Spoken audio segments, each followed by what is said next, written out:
Welcome students in my channel. आज का topic आपके सामने स्क्रीन में नज़र आ रहा है। So let's start. इस वीडियो में आप ये सीखेंगे कि एंकर टैग क्या होता है और एंकर टैग को HTML पेज के अंदर क्यों और कैसे इस्तेमाल किया जाता है। और ये जो एंकर टैग है ये HTML प्रोग्रामिंग लैंग्वेज का ही एक टैग है।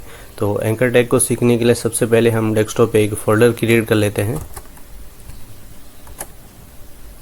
इस फोल्डर का नाम आप कुछ भी रख सकते हैं, मेरे केस में मैं इसका नाम रख लेता हूँ ए, ठीक है।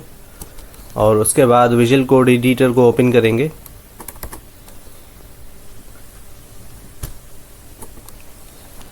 आप देख सकते हैं मेरे पास विजुअल कोड एडिटर ओपन होके आ चुका है। अब जो हमने डेस्कटॉप पे जो फोल्डर बनाया ए नाम से, उस फोल्डर को इस विजुअल कोड एडिटर के अंदर लाना है। तो वो कैसे लाएंगे, यहाँ पर एक ऑप्शन दिख रहा है फाइल नाम से, ठीक है। इस पर क्लिक करेंगे तो आपके पास बहुत सारे ऑप्शन आ जाएंगे और थोड़ा सा नीचे आएंगे तो यहाँ पर एक ऑप्शन दिख रहा है ओपन फोल्डर का, आपने इस पर क्लिक करना है। और उसके बाद आपको बताएगा जो हमने फोल्डर बनाया वो डेस्कटॉप पे बनाया है, ठीक है। तो यहाँ से मैं डेस्कटॉप पे क्लिक करता हूँ और अब वो फोल्डर जो आपको यहाँ पर नज़र आ रहा होगा ए नाम से, ठीक है। तो मैं इस पर क्लिक करता हूँ और थोड़ा सा नीचे आऊँगा राइट साइड की तरफ, यहाँ पर एक ऑप्शन दिख रहा है सिलेक्ट फोल्डर का, ठीक है। इस पर क्लिक करेंगे और अब आप देख सकते हैं कि मेरे पास ए नाम का जो फोल्डर है वो विजुअल कोड एडिटर के अंदर आ चुका है, जो कि डेस्कटॉप में भी पड़ा हुआ है। और अब जो है हम इस ए नाम का जो फोल्डर, इसके अंदर HTML का एक पेज बनाएंगे। तो कैसे बनाएंगे, यहाँ पर एक आइकन दिख रहा है, इस पर क्लिक करेंगे तो हमारे पास HTML पेज बनाने के लिए ऑप्शन आ जाएगा। और उसके बाद जो है हम HTML पेज का नाम रखेंगे यहाँ पर, जैसे कि मेरे केस में मैं इसका नाम रख लेता हूँ होम। आप इसका नाम कुछ भी रख सकते हैं, ठीक है। उसके बाद लिखेंगे .html, ये HTML का एक्सटेंशन होता है। अगर .html नहीं लिखेंगे तो आपका जो HTML का पेज है वो क्रिएट नहीं होगा, ठीक है। तो अब जो है मैं एंटर हिट करता हूँ। आप देख सकते हैं मेरे पास HTML का जो पेज है वो बन के आ चुका है। और अब जो है हम HTML का जो बेसिक कोड ऑफ स्ट्रक्चर होता है वो लिख लेते हैं, ठीक है। तो सबसे पहले हम यहाँ पर लिखते हैं HTML और उसके बाद हम इंटर हिट करेंगे तो इसके दोनों टैग हमारे पास आ गए हैं, ठीक है। और अब जो हम हेड लिखेंगे यहाँ पर और इंटर हिट करेंगे, इसके भी दोनों टैग आ गए मेरे पास। और इसी तरह मैं यहाँ पर लिखता हूँ बॉडी, मैं इंटर हिट करता हूँ, इसके भी दोनों टैग मेरे पास आ गए, ठीक है। तो ये जो है पूरा HTML का बेसिक ऑफ स्ट्रक्चर होता है। और अब जो हम डिस्कस करेंगे एंकर टैग को, ठीक है। तो सबसे पहला क्वेश्चन है कि एंकर टैग को लिखते कैसे हैं। तो आपने सिर्फ कीबोर्ड से ए प्रेस करना है, ठीक है। और इंटर हिट करेंगे तो आपके पास ए ओपनिंग और ए क्लोजिंग, यानी कि anchor opening anchor closing tag. ये जो हमारा एंकर मैं बार बार कह रहा हूँ ना, उसको शॉर्ट फॉर्म HTML में इस तरह लिखा जाता है, यानी कि ये जो ए है इसका फुल मीनिंग होता है एंकर। मैं इसको थोड़ा सा लिख के भी दिखा देता हूँ आपको, ये होता है, ठीक है। ये जो पूरा एंकर है ना, ये इसका शॉर्ट फॉर्म है, इस तरह HTML में इसको लिखा जाता है, लेकिन वर्बली इसको एंकर टैग कहते हैं, ठीक है। तो आई होप कि ये जो शॉर्ट फॉर्म वाला पॉइंट है ये समझ में आ गया होगा आपको। और इसके अंदर एक नई चीज़ है href is equal to double quotation. इसके अंदर हम जो है ये जो HTML पेज हमने जो बनाया है इसके अंदर हम इसी पेज का एड्रेस डालते हैं, ठीक है। ज़रूरी नहीं है कि आप इसी पेज का एड्रेस इसमें डालें, आप किसी और पेज का भी एड्रेस इसमें डाल सकते हैं, ठीक है। तो फ़िलहाल मेरे पास ये एक ही पेज है तो मैं इसका ही इसी पेज का एड्रेस इसमें डालता हूँ। तो एड्रेस हमें इस पेज का कहाँ से मिलेगा, ये जो आपने पेज बनाया ना इसका पाथ यहाँ पर पड़ा हुआ है, ये देखिए home.html जो है ना, इस पूरे को कहते हैं पाथ, इस पेज का पाथ। और ये जो पाथ है इसको हम लेके आएंगे और यहाँ पर हम लिखेंगे इसको .html, इस तरह लिखेंगे, ठीक है। तो ये पूरा बन जाएगा इस पेज का एड्रेस अब, ठीक है। इसको पाथ कहेंगे हम। और ये जो हाई रेफरेंस के अंदर हमने इसको लिख दिया, अब ये पूरा एक एड्रेस भी हो गया। यानी कि आप एड्रेस भी कह सकते हैं, पाथ भी कह सकते हैं, दोनों कह सकते हैं, कोई मसला नहीं है, इसमें कोई बड़ी बात नहीं है, ठीक है। तो बहरहाल ये जो है हमारा एक इस तरह से एक लिंक क्रिएट हो चुका है, ठीक है। और उसके बाद जो हम इसके अंदर कोई भी टेक्स्ट लिख सकते हैं, जैसे कि मेरे केस में मैं इसमें लिख लेता हूँ होम, आप इसके अंदर कुछ भी लिख सकते हैं, ठीक है। तो पहला पॉइंट हमने ये देख लिया कि एंकर टैग को लिखते कैसे हैं। उसके अंदर हमने हाई रेफरेंस, यानी कि ये पूरा जो इसका एट्रीब्यूट है, ये जो है ना ये पूरा ए का एट्रीब्यूट है, ठीक है। और एट्रीब्यूट के अंदर हमने एड्रेस लिखा है, ठीक है। तो इसी तरह जो ये पूरा एक लिंक बन चुका है, ठीक है। आई होप कि यहाँ तक आपको जो है समझ में आ गया होगा। और दूसरा सवाल ये है कि इसको क्यों इस्तेमाल किया जाता है HTML पेज के अंदर। देखें, ये इसको HTML पेज के अंदर इसलिए इस्तेमाल किया जाता है क्योंकि हमें कई बार वेबसाइट में लिंक क्रिएट करने पड़ते हैं ना। जैसे कि अगर मैं किसी वेबसाइट में हूँ और किसी लिंक पे क्रिएट करता हूँ तो मैं किसी और पेज पे मूव हो जाऊँ या किसी और वेबसाइट पे चला जाऊँ, तो उस लिए भी इस एंकर टैग को इस्तेमाल किया जाता है। ठीक है, यानी कि एक पेज से दूसरे पेज में मूव होना या एक वेबसाइट से दूसरे वेबसाइट में मूव होना जाना। ठीक है, तो इसलिए इसको इस्तेमाल किया जाता है। आई होप कि यहाँ तक इसका जो पॉइंट है आपको समझ में आया होगा।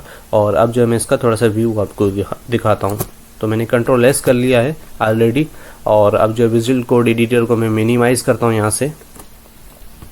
आप देख सकते हैं डेस्कटॉप में ये फोल्डर बना हुआ है हमारा, जो हमने थोड़ी देर पहले बनाया था। उसके अंदर हमारा HTML पेज भी आ चुका है।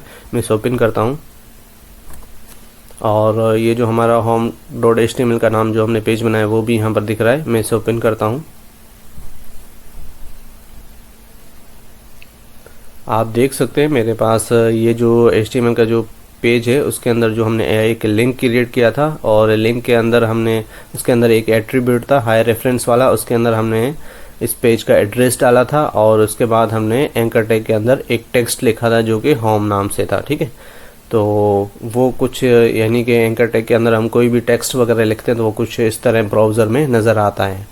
ठीक है, तो सबसे पहले जो हम बात करते हैं, कोई भी हम एंकर टैग के अंदर टेक्स्ट लिखते हैं तो उसका कलर जो है डार्क ब्लू हो जाता है, और उसके बाद उसके नीचे अंडरलाइन आ जाता है, और जैसे कोई उसके ऊपर होवर करता है तो एक कर्सर आ जाता है। ये जो हैंड दिख रहा है ना, इसको कर्सर कहते हैं। इसको हम CSS की जो कोर्स है उसमें डिटेल में देखेंगे कि कर्सर क्या होता है। ठीक है, और चौथी चीज़ ये है कि जैसे मैं इस पर क्लिक करूँगा तो इसका कलर जो है रेड हो जाएगा। ठीक है, यानी कि ये एक्टिव हो चुका है। पहले जो था ये डीएक्टिव था, और जैसे मैंने इस पर क्लिक किया तो ये एक्टिव हो गया। ये क्लिक मैंने कहाँ से किया है, मैं माउस से क्लिक कर रहा हूँ इस पर। ठीक है, तो आई होप कि यहाँ तक इसका पॉइंट आपको समझ में आ गया होगा।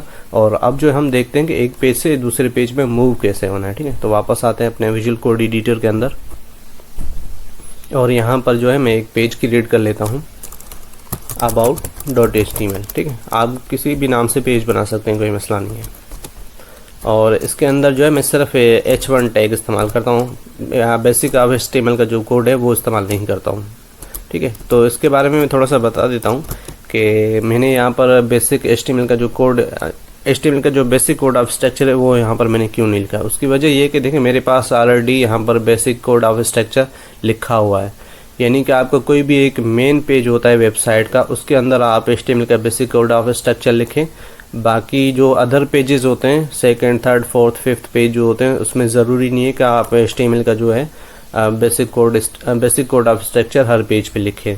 आपकी मर्ज़ी है, आप लिखें ना लिखें। ठीक है, तो बहरहाल मैंने सिर्फ यहाँ पर H1 टैग लिया है आपको समझाने के लिए। ठीक है, तो उसके अंदर मैं थोड़ा सा टेक्स्ट लिख लेता हूँ, this is my about page. ठीक है, मैंने कंट्रोल एस किया है यहाँ पर, और यहाँ वापस आता हूँ home.html पेज पे, और इसको मैं कॉपी कर लेता हूँ यहाँ से। ठीक है, मैंने इसको कॉपी किया और थोड़ा से नीचे आता हूँ, यहाँ पर पेस्ट कर देता हूँ ना मैंने यहाँ पर। ठीक है, और यहाँ से मैं इसको ब्रेक भी दे देता हूँ ताकि ये एक दूसरे के नीचे आ जाए। और यहाँ पर जो है हमारा जो एड्रेस है about.html का ये है, तो यहाँ पर मैं सिर्फ about लिखूँगा।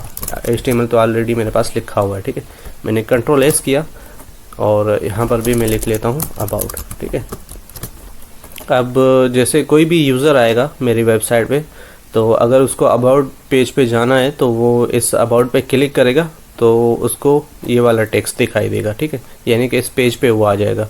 तो मैं इसको यहाँ से कंट्रोल एस करता हूँ और वापस आते हैं अपने ब्राउज़र में, और यहाँ पर आके मैं इसको रिफ़्रेश करता हूँ। ठीक है, तो अब आप देख सकते हैं मेरे पास ये दोनों टैग यानी कि दोनों लिंक मेरे पास ये ब्राउज़र में दिख रहे हैं।